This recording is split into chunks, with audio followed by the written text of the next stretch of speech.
Dear woodworker, have you ever wanted to build something, because you cannot find it retail? Thought of making something custom for a specific need? Struggled to find detailed plans to build your dream project? These are the problems I faced years ago when I started woodworking. And it is the same problems many of my students are still facing today. Now, if you've always dreamed of being able to build whatever you wanted.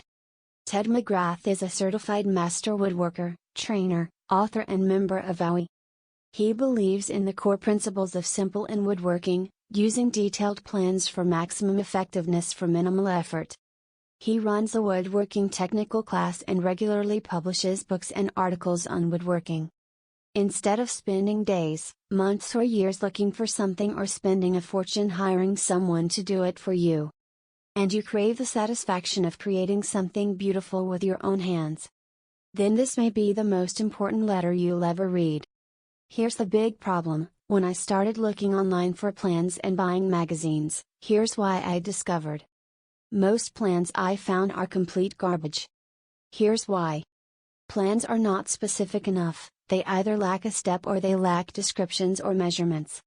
Instructions that leave out vital information, assuming that you are experienced enough to fill in the blanks.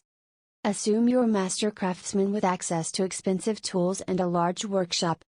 Directions that are too complex for beginners and assume you know a great deal about woodworking itself. And in many cases, there is simply not enough detail.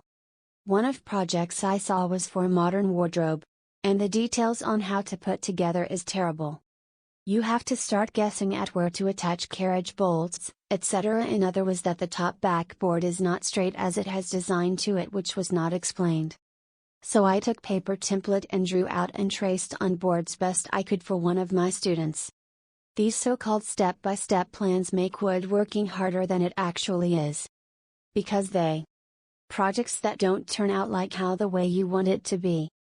Don't include cut sheets, so you have to guesstimate materials. Make it look easier than they end up being, as they have missing steps or inaccurate measurements. Include picked